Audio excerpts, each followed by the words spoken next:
Olá, sejam bem-vindos à nossa Escola Bíblica Online. É um prazer tê-los aqui novamente. Eu sou o professor Israel e estamos começando mais uma revista, mais um estudo da Escola Bíblica Dominical. Bom, para ser sincero, essa é a nossa Escola Bíblica Online. Não significa que você esteja assistindo domingo de manhã. E como essa é a primeira lição, eu costumo dar algumas orientações importantes aqui que servirão para todo o nosso estudo.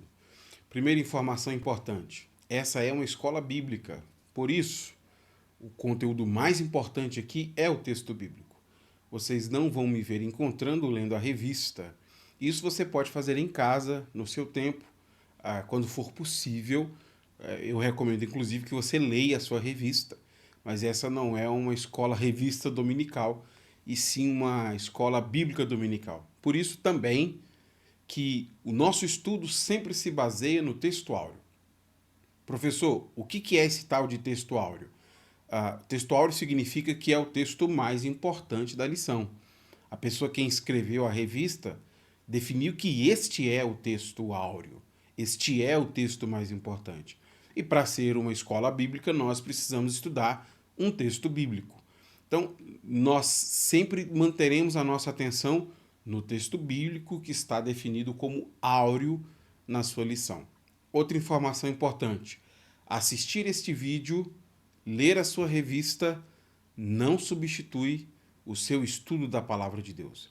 É importantíssimo que você leia a Bíblia, reflita na Bíblia e obedeça o que a palavra de Deus te indica. Esse estudo bíblico também não substitui a importância de você estar na sua igreja local, participando da sua escola bíblica dominical ou em um dia da semana, quando acontecer. Veja, este é um conteúdo para complementar ou para dar a vocês condições para que você estude a palavra de Deus aí na sua casa, no seu tempo e nas condições que você tiver. Eu entendo que muitos estudantes trabalham domingo de manhã e às vezes essas pessoas não conseguem ir à escola bíblica, ou trabalham por plantão, ou têm as suas atividades, como cuidar às vezes de um parente doente. Então você tem este conteúdo para te ajudar a estudar a palavra de Deus aí na sua residência, mas assistir essa aula não substitui o seu compromisso com a sua igreja local. Por fim, a última recomendação antes de começarmos tem a ver com a estratégia desta aula. Essa aula tem uma estratégia assim muito própria. Aqui na descrição do vídeo existem 3 informações que são informações que você deve levar em consideração para o estudo. Primeiro, há o cronograma da aula, que é a maneira como eu estou organizando o conteúdo para explicar para vocês.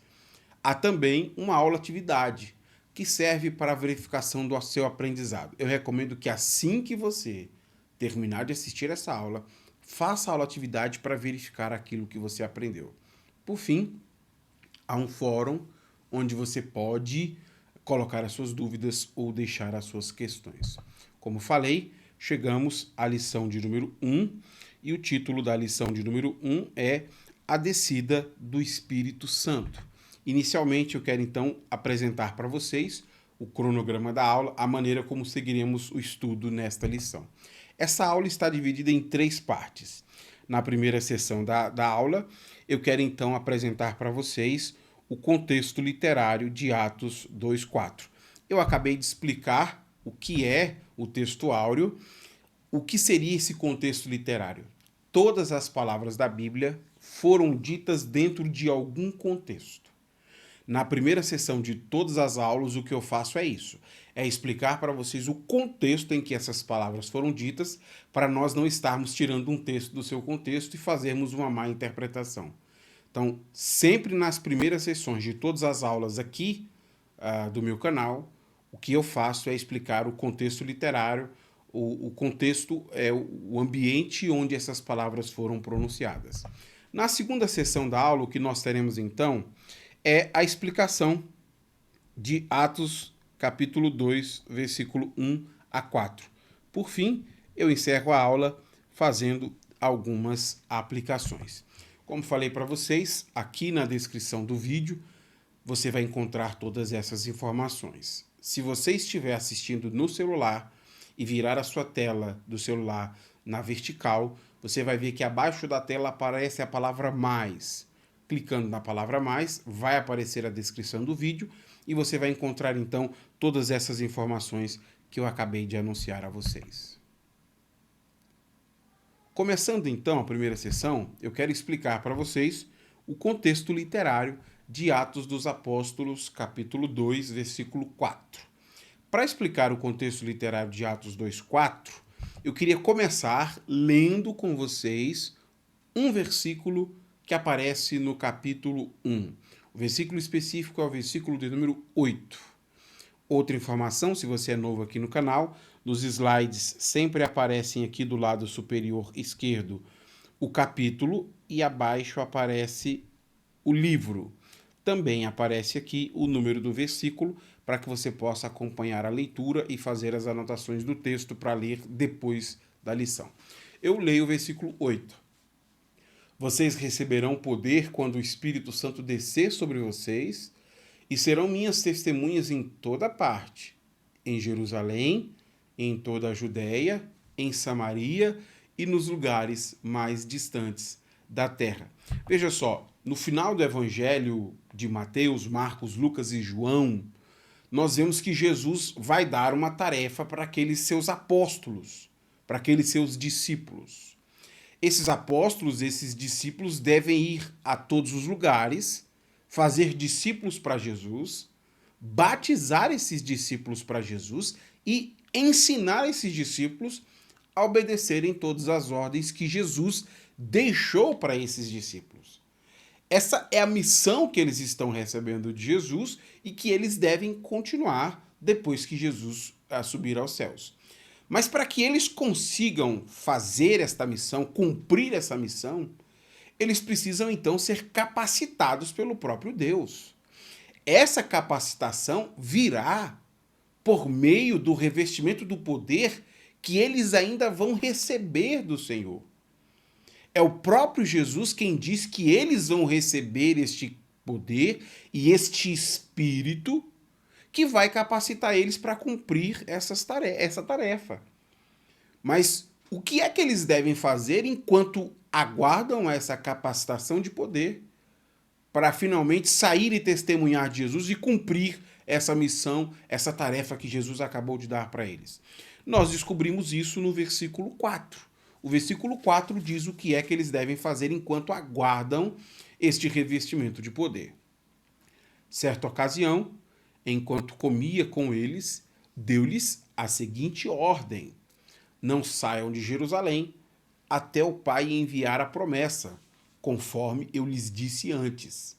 João batizou com água, mas dentro de poucos dias vocês serão batizados com o Espírito Santo. Veja, Jesus diz que eles devem ficar em Jerusalém, esperando exatamente o recebimento do batismo no Espírito. Enquanto eles não receberem o batismo no Espírito, eles não podem sair de Jerusalém. Porque será exatamente o Espírito Santo quem vai capacitá-los a ir dar testemunho de Jesus. É isso que nós vamos encontrar aqui em Atos capítulo 1. Esta promessa e este momento de transição entre a missão de Cristo e a missão dos seus seguidores. Quando finalmente nós chegamos no capítulo 2, o que Lucas vai fazer então é narrar o cumprimento desta promessa. Lucas passa a apresentar a maneira como o Espírito Santo finalmente desce sobre esses seguidores de Jesus para capacitá-los a ir cumprir essa missão. E para fazer esta apresentação, Lucas vai dividir a sua narrativa em 5 episódios. Nesses 5 episódios, Lucas vai narrar para a gente como é que foi a vinda do Espírito Santo sobre esses discípulos que estão aguardando, porque Jesus os ordenou. E Lucas também vai mostrar para a gente quais são os efeitos imediatos do cumprimento dessa promessa sobre a missão que esses discípulos estão recebendo. O que eu fiz foi organizar para vocês esses eventos para que a gente tenha então uma visão completa sobre o que é que Lucas está narrando. Veja comigo aqui. Atos capítulo 2, do versículo 1 até o 41, Lucas vai narrar a vinda do Espírito em 5 cenas. Aqui estão as cenas. Na primeira cena, versículo 1 e 4, a vinda do Espírito Santo no Pentecoste. Na segunda cena, versículos 5 a 13, a reação dos judeus da diáspora que viviam em Jerusalém. Veja, diáspora são aqueles que foram espalhados pelo mundo, que saíram de Jerusalém, mas que voltam a Jerusalém para cumprirem os seus deveres religiosos. Terceiro, o discurso de Pedro no dia de Pentecoste, versículo 14 a 36. Quarto, o sermão missionário de Pedro, versículo 37 a 40. E, por fim, quinto, conversões em massas e batismo, versículo de número 41. O que é que nós descobrimos com este relato tão bem organizado de Lucas? Que aquelas expectativas que foram levantadas lá no capítulo 1, sobre Deus capacitá-los, para que eles consigam então cumprir essa missão que eles estão recebendo, essa promessa se cumpriu. Eles agora estão fortalecidos com o poder do alto. Eles estão empoderados pelo poder do Espírito Santo e agora eles podem continuar o trabalho que Jesus começou. Eu disse isso, o capítulo 1 é esta transição do trabalho que Jesus começou a realizar para o trabalho que os seus discípulos continuam a fazer. O meu foco nessa aula será explicar para vocês esta parte do cumprimento dessa missão. Apenas o versículo 1, 2, 3 e 4. Para ser mais específico, a parte que trata sobre a vinda do Espírito Santo que acontece na festa de Pentecoste. Nós vamos então refletir nesta lição, lá na segunda sessão, nesses versículos. Mas antes de encerrar então essa primeira sessão e partir para a explicação dos textos que serão objeto do nosso estudo, eu quero encerrar esta primeira sessão lendo com vocês essa citação, que é uma citação que apresenta para a gente a ideia central de Atos capítulo 2. Com a vinda do Espírito Santo no dia de Pentecostes, Jesus, o Senhor e Messias crucificado, ressuscitado e exaltado, inicia a prometida restauração de Israel, capacitando seus discípulos com o poder da presença de Deus para a sua tarefa de testemunho e missão. Veja, Jesus já havia dito isso aos seus discípulos. Lá em Mateus 28, que eu quero retomar lá na aplicação, Jesus diz que toda autoridade foi dada a ele nos céus e na terra. Por causa disso, esses discípulos podem agora sair para anunciar a outros povos sobre quem é Jesus. Dizer às outras pessoas o que Jesus está fazendo. E aquilo que ele está realizando, restaurando todas as coisas. Enquanto eles vão, o poder e a presença de Jesus estará sempre com eles. Este poder e esta presença de Jesus dizem respeito exatamente a essa manifestação do Espírito Santo que é derramado sobre os discípulos. Jesus prometeu estar sempre com eles. Atos 2, a promessa é feita com o derramamento do Espírito, e é isso que eu quero explicar para vocês na segunda sessão desta aula. Começando então a segunda sessão, eu quero explicar para vocês Atos dos Apóstolos, capítulo 2, do versículo 1 até o versículo de número 4. Eu começo explicando o versículo 1. No dia de Pentecostes, todos estavam reunidos num só lugar. Veja, Lucas inicia o seu relato, que vai narrar a vinda do Espírito, mencionando para a gente o dia que isso aconteceu. O Espírito foi derramado sobre aquelas pessoas no dia de Pentecostes. Professor, dia de Pentecostes, o que é este dia de Pentecostes? Deixa eu explicar para você que não sabe. Havia em Israel 3 festas anuais que são conhecidas como festas da peregrinação. O que é uma festa de peregrinação, professor? É uma festa onde um judeu piedoso aproveitava uma dessas ocasiões, dessas festas anuais, para fazer uma viagem até o templo, prestar culto a Deus, oferecer o seu sacrifício, a sua adoração. Então essas festas anuais são festas de peregrinação por causa disso. Judeus piedosos dos lugares mais distantes vão a Jerusalém para momentos de adoração e celebração ao Senhor. Essas festas de peregrinação, como eu disse, são três: a Páscoa, Pentecostes e Tabernáculo. Então, essas três festas anuais são momentos propícios onde o judeu faz essas peregrinações. O texto que nós lemos nos disse que eles estão na festa de Pentecostes. Então, das três festas anuais, essa aqui é a terceira. A festa de Pentecostes acontece 50 dias após a Páscoa. Por isso que o nome Pentecostes. Penta vem de 5, né? Pentecostes, no caso, vem de 50. 50 dias depois da celebração da Páscoa, eles se reúnem para agora celebrar ao Senhor por um motivo nacional muito específico. Além do texto nos dizer que eles estão aqui reunidos numa festa de Pentecostes, celebrando a colheita e a entrega da lei do Senhor, como posteriormente acabou sendo agregado a uma festa nacional, o texto nos diz que eles estão ali, os cristãos discípulos de Jesus, reunidos em um só lugar. Do lado de fora está acontecendo a festa, mas em um ambiente específico há um grupo de seguidores de Jesus que estão reunidos. E essa reunião, ela vai ser interrompida de maneira muito abrupta no versículo de número 2. Veja o que causa a interrupção dessa reunião. De repente, veio do céu um som como de um vento poderoso, como de um poderoso vendaval, e encheu a casa onde estavam assentados. Aquela reunião dos seguidores de Jesus é interrompida de maneira repentina por um som. Lucas vai apresentar para a gente aqui 3 características desse som. Primeiro, este som é como se viesse do alto, ele veio do céu. Segundo, aquele som era semelhante àquele produzido por um poderoso vendaval. Terceiro, esse som é percebido por todas as pessoas que estão ali reunidas. Isso que significa encheu a casa. Encher a casa significa que todos ali perceberam. Mas essa reunião que acabou de ser interrompida por este fenômeno audível, eles estão ouvindo o barulho como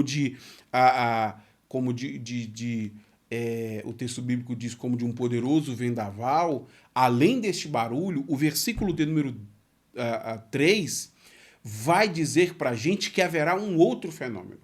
Veja comigo. Então, surgiu algo semelhante a chamas ou línguas de fogo que pousaram sobre cada um deles. Olha só, além daquele fenômeno audível, eles terem ouvido, aquela reunião é marcada por um fenômeno visível. Eles estão vendo. Eles veem uma luz intensa e cintilante, que aqui é comparada como sendo uma língua de fogo. É essa comparação que o texto faz. Essa descrição que Lucas está fazendo para a gente, ela aparece com muita frequência no Antigo Testamento para se referir às manifestações da presença de Deus. Quando Deus decide manifestar a sua presença de maneira visível entre a comunidade, descrições como essa que Lucas está fazendo vão aparecer. Por exemplo, quando Deus aparece no Monte Sinai, há trovões, há relâmpagos. E esses trovões e relâmpagos são manifestações audíveis e visíveis de que Deus está ali se manifestando diante da comunidade. Então são imagens utilizadas para descrever como a presença do Senhor ela se torna perceptível para todos. Quando a presença do Senhor se torna perceptível, esse tipo de comparação acontece. Por que isso é importante aqui, em Atos dos Apóstolos, versículo 2 e 3? Porque aqui nós descobrimos que não há interpretações específicas para esses sinais. Nós não podemos associar um significado isolado ao som e um significado isolado ao fogo que aparecem aqui. O som e o fogo fazem parte de algo que costumeiramente acontece. O que Lucas está fazendo é explicando a esses seus leitores o que está acontecendo naquele momento. Para as pessoas que estão lendo a narrativa de Lucas, eles sabem que aquela reunião está sendo interrompida de maneira abrupta, porque a presença do Senhor está se manifestando no meio da comunidade. Prova disso é que, mais uma vez, Lucas vai dizer que este evento será presenciado por todos que estão ali. Todos ouvem, todos veem, todos estão vendo a manifestação da presença do Senhor. E isso será acrescentado a nós como informação no versículo de número 4. Veja comigo, então, a conclusão de Lucas. Todos ficaram cheios do Espírito Santo e começaram a falar em outras línguas, conforme o Espírito os habilitava. Bom, fica claro aqui que esse sinal audível e visível é uma confirmação incontestável da manifestação da presença do Senhor. A presença do Senhor está se manifestando mais uma vez, mas há algo de diferente nesta ocasião. Nos outros momentos onde a presença do Senhor se manifestou, eles apenas viram, eles apenas ouviram. Aqui, além de estar vendo e ouvindo, aquela presença está sendo sentida. E é isso que Lucas diz. Todos ficaram cheios. Eles não apenas viram e sentiram, como também ficaram cheios. E isso é diferente de tudo que havia acontecido na história de Israel. Aquela presença está sendo sentida por cada um deles. Todos eles estão cheios do Espírito. Isso é um fato inédito na história do povo do Senhor. Como é um fato inédito, tudo que passará a ser descrito por Lucas nos próximos versículos serve exatamente para mostrar o quanto que o poder de Deus está se manifestando e capacitando essas pessoas, empoderando essas pessoas, para que eles possam então ir dar testemunho eficaz sobre a obra de Jesus. E como primeiro sinal, o texto diz que eles começam a falar em outras línguas. O que significa falar em outras línguas dentro desse contexto? Eu queria ler então uma explicação para a gente entender o que estava acontecendo ali na prática. Veja comigo esta citação que é bem explicativa. O fenômeno que os crentes experimentaram e que os observadores presenciaram foi a xenolalia, o falar milagroso em línguas não aprendidas. Aqui, nas línguas faladas nas regiões mencionadas nos versículos 9, 10 e 11, que os judeus galileus não teriam aprendido nem como parte da sua educação, em uma família multilingüe, nem como língua adquirida posteriormente, por exemplo, como comerciantes. Veja só, conforme será explicado lá no versículo 11, que nós não vamos estudar, mas eu recomendo que você leia, eles estão falando no idioma de outras nações. E sabe o que é mais chocante? Tudo aquilo que eles estão falando nunca foi estudado. É um idioma que não foi aprendido. São línguas que eles não se dedicaram a aprender. E é esse o significado da palavra xenolalia. Essa capacidade de falar e compreender o idioma sem ter aprendido e estudado aquilo de maneira formal. Aquelas palavras foram dadas pelo Espírito a cada um. É isso que Lucas acabou de nos dizer. Aquelas palavras que estão sendo pronunciadas são pronunciadas e as pessoas que ouvem entendem. E elas entendem cada um em sua língua. Para encerrar, é preciso então apresentar uma explicação para isso. Quando o Espírito Santo de Deus desce sobre os seguidores de Jesus para empoderar os seguidores de Jesus, ele decidiu enfatizar as línguas. Porque o sinal de línguas é um sinal tão importante para este acontecimento de Atos dos Apóstolos, capítulo 2. Eu queria então ler para vocês Craig Keener, que é aí um dos maiores estudiosos do Novo Testamento, um dos nossos queridos irmãos pentecostais, que nos dá uma informação importante a esse respeito. Lucas tem uma razão importante para enfatizar as línguas ao abordar a vinda do Espírito. A ênfase particular de Lucas em relação ao Espírito é a capacitação para um testemunho profético transcultural.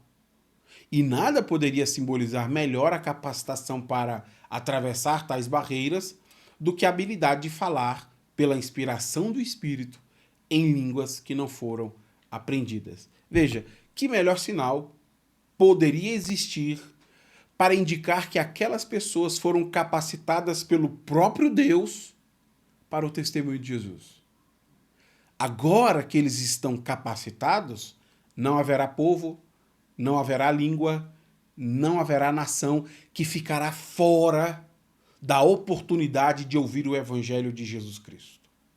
Isso porque agora eles estão capacitados pelo poder de Deus para conseguir cumprir essa missão. Não há mais barreiras, quer sejam culturais, quer sejam espirituais, para que Jesus seja anunciado. E dentro deste cenário, se aquele primeiro som que eles ouvem naquele recinto reunidos foi um som como de um vento forte, o segundo som que agora está sendo reproduzido é o som do testemunho de quem é Jesus Cristo. Pessoas que estão cheias do Espírito Santo vão dar testemunho sobre quem é Jesus no idioma de outros povos. Outros povos estão ouvindo falar de Jesus na sua própria língua materna. Eles estão ouvindo falar de Jesus de quem andou e conheceu Jesus.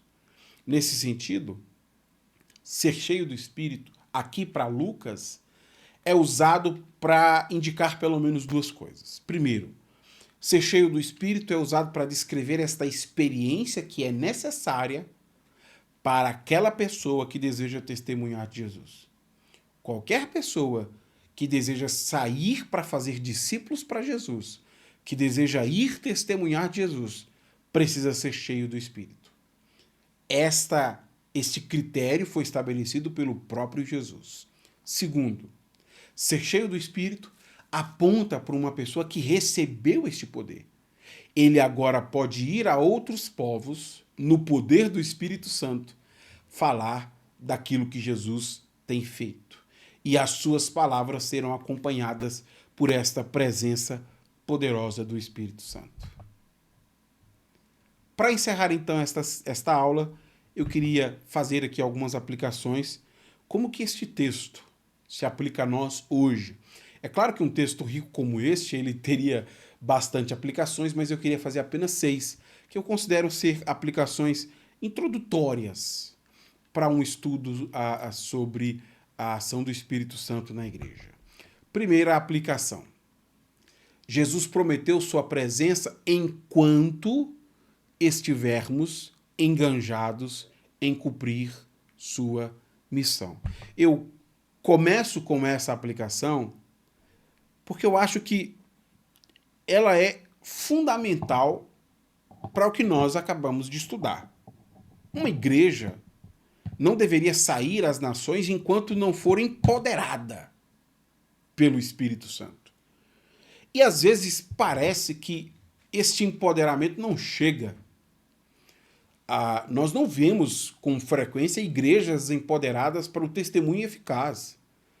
E às vezes a nossa limitação é apenas outras denominações evangélicas porque nós não conseguimos falar com outras nações. Então, já que a gente não consegue falar com outras nações, vamos investir em nossas programações e tentar evangelizar cristãos de outras denominações. Por que esta presença poderosa parece ser tão distante de nós? A resposta de Mateus é uma resposta muito clara. O empoderamento está distante de muitos de nós porque o empoderamento faz parte do nosso engajamento em cumprir a missão que Jesus nos deu. Se nós não cumprirmos a missão, não há empoderamento. Deixa eu explicar isso lendo Mateus e eu acho que vai ficar bem mais claro. Mateus 28:19, depois de encontrar com seus discípulos na Galileia e dizer que todo o poder foi dado a Jesus nos céus e na terra, Jesus diz: Portanto, vão e façam discípulos de todas as nações, batizando-os em nome do Pai, do Filho e do Espírito Santo. Ensinem esses novos discípulos a obedecerem a todas as ordens que eu lhes dei. Isso aqui é muito claro. Qual é a tarefa que Jesus está dando aos seus discípulos? Vão fazer discípulos de todas as nações. Fazer discípulos para Jesus. Batizem essas pessoas em nome do Pai, do Filho e do Espírito Santo. E o batismo aqui significa este reconhecimento.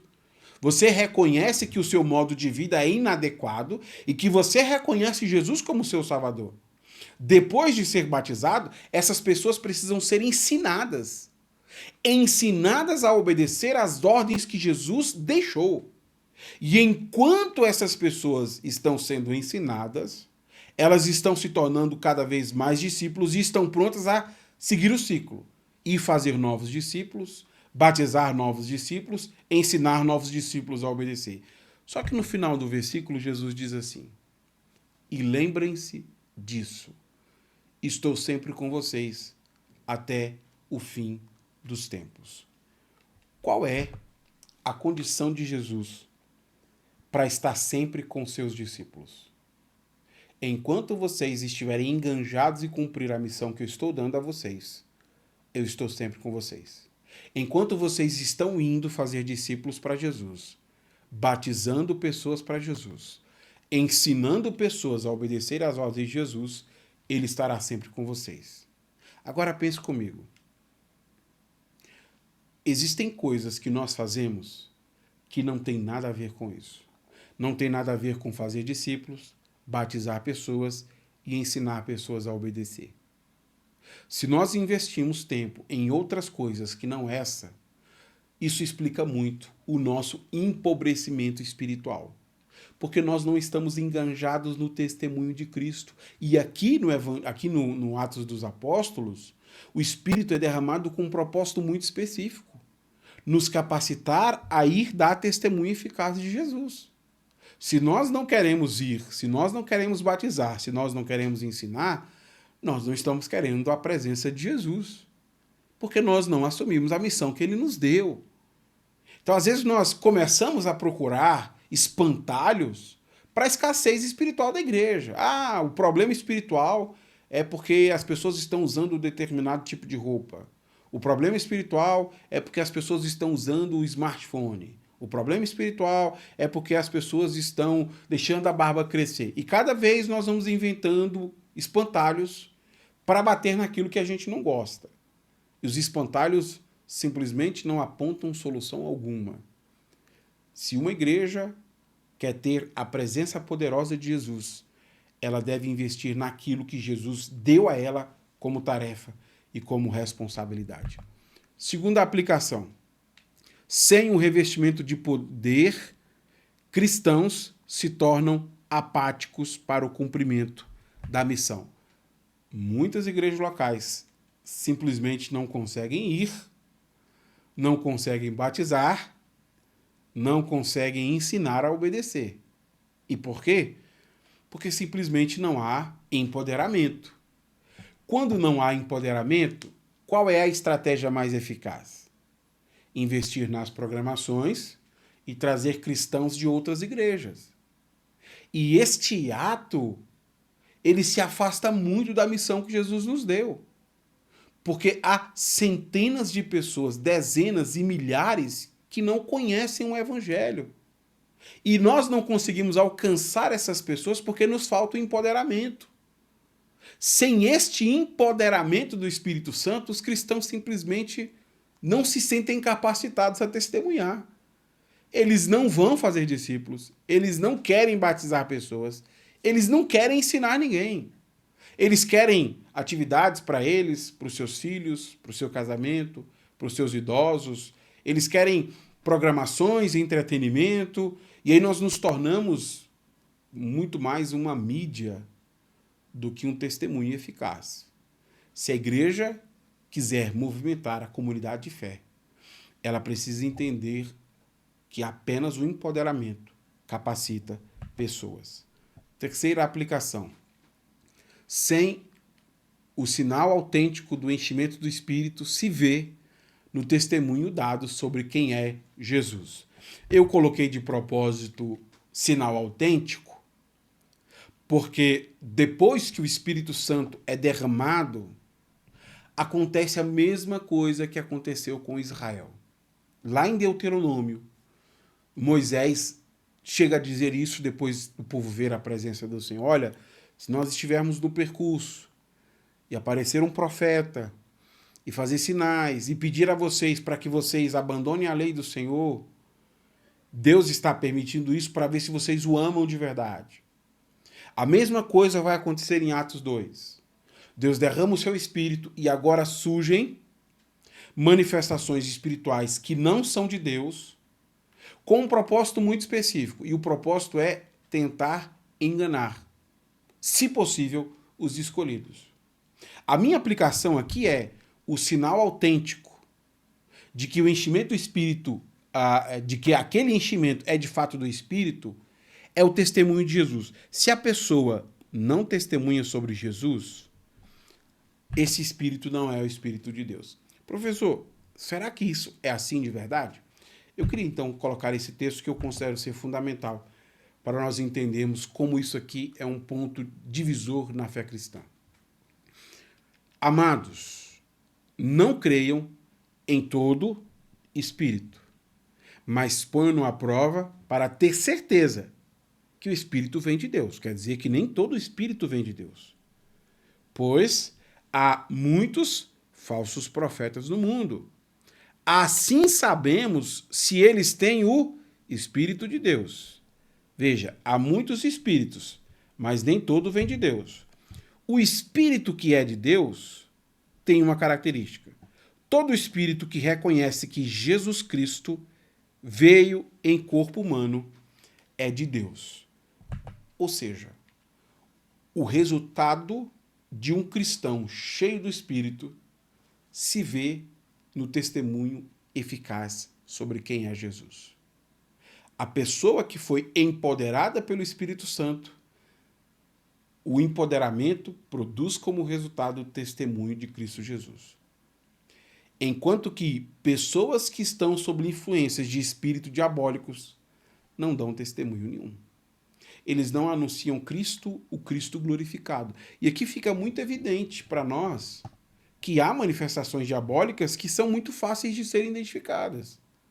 Se uma pessoa se diz cheia do Espírito, o resultado desta pessoa cheia é Cristo glorificado, é Cristo conhecido, é Evangelho pregado, é discípulos de Jesus, é gente batizada, é gente sendo ensinada a obedecer.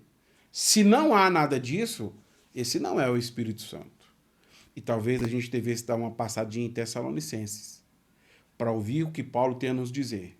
O espírito diabólico do anticristo está fazendo suas manifestações espirituais para fazer com que pessoas rejeitem a verdade. Elas estão satisfeitas com manifestações espirituais, mesmo que isso não leve elas ao Evangelho. E essas manifestações espirituais fazem com que essas pessoas rejeitem o Evangelho que as salvaria.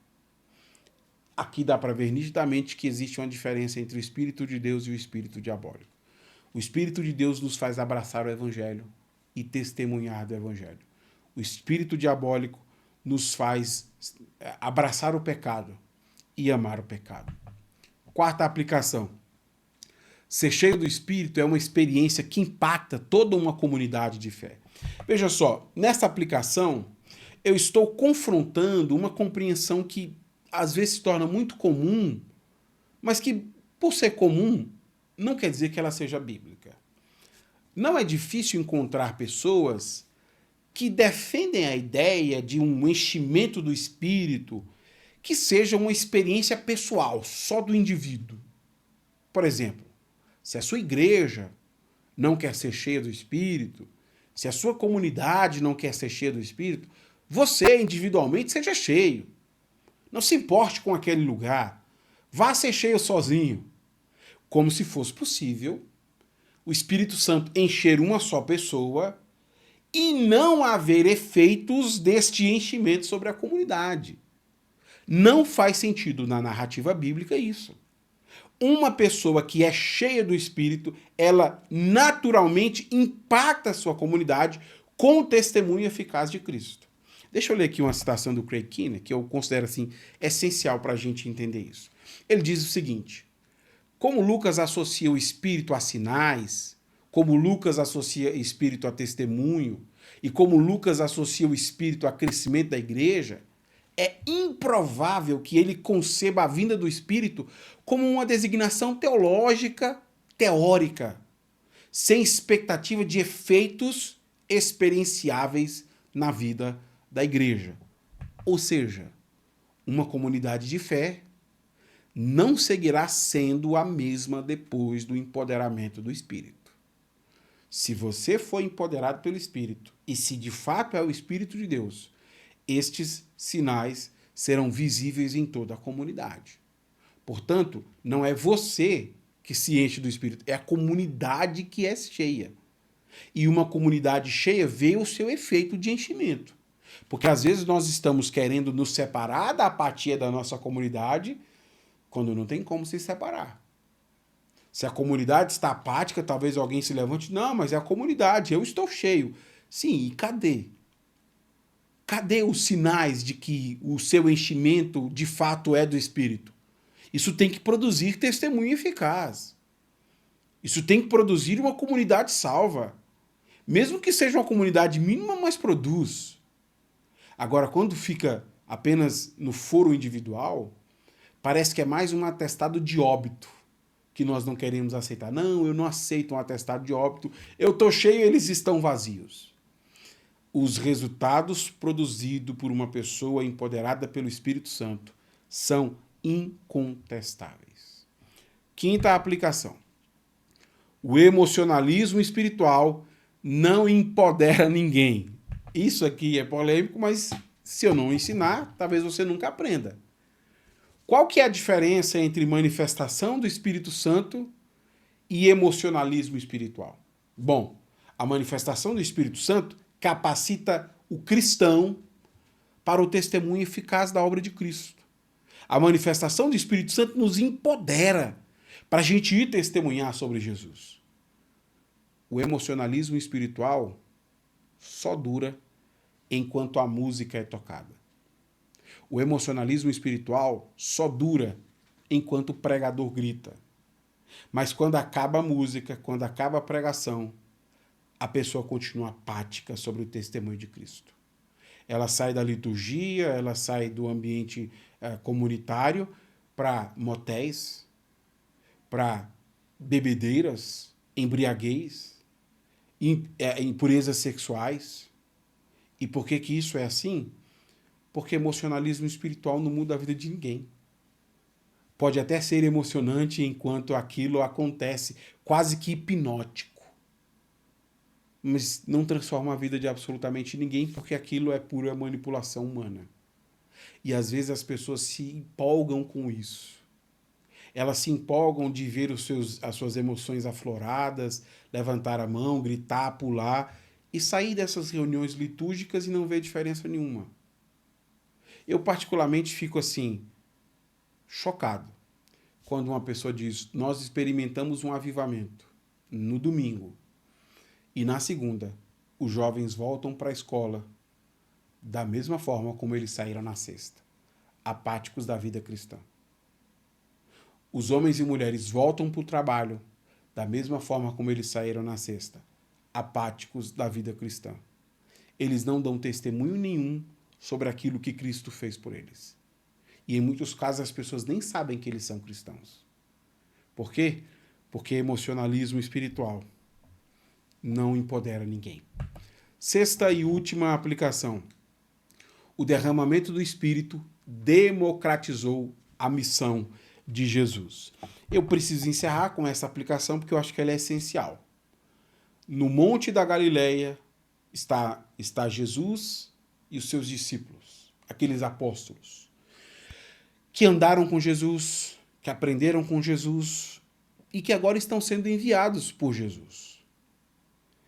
Mas apesar deles terem ouvido aquela missão que foi dada por Jesus, é com eles que Jesus está falando em Mateus 28, não foram apenas eles que receberam o Espírito Santo. No momento que o Espírito Santo desceu sobre todos os discípulos, o que é que nós estamos descobrindo? Que Deus está democratizando esta missão. Ele está capacitando todos os cristãos, todos os discípulos a irem fazer novos discípulos. Se você se tornou um discípulo de Jesus, se você se batizou em nome do Pai e do Filho, se você foi batizado em nome do Pai, do Filho e do Espírito Santo, se você aprendeu as ordens de Jesus e tem obedecido, agora você tem capacidade de ir testemunhar de outras pessoas. Ou seja, essa não é uma tarefa dada para apóstolos apenas, para missionários, essas discussões vaidosas do tipo, nós não podemos chamar quem evangeliza na rua de missionário. Missionário é quem está em outro lugar, em outro continente. E aí nós começamos então a escalonar quem é mais missionário do que outras pessoas, como se no evangelho isso fosse assim. Sabe o que é que nós descobrimos? Todo cristão que foi empoderado pelo Espírito Santo é testemunha eficaz da obra de Cristo. E todo cristão é chamado a ser testemunha eficaz da obra de Cristo. Durante os próximos meses, nós teremos oportunidade de ver alguns desses aspectos, mas essa é uma reflexão importante para você. A promessa já foi cumprida, o Espírito Santo já foi enviado. Por que que nós ficaremos de fora disso que Jesus está fazendo? Jesus já está salvando, ele já está restaurando a criação que foi corrompida pelo pecado, ele já está enviando os seus seguidores e o convite é para nós. Nós somos convidados a fazer parte da missão que Jesus está realizando no mundo.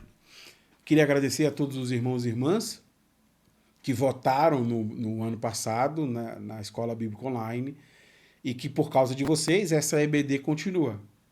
Como vocês votaram no final da aula, eu não poderia deixar de agradecer vocês aqui no final, pelo apoio de sempre. Orem por mim, se Deus quiser, nós seguiremos durante todo o ano com a nossa Escola Bíblica Online. Por enquanto, eu vejo você na semana que vem para a aula de número 2. Até lá, então.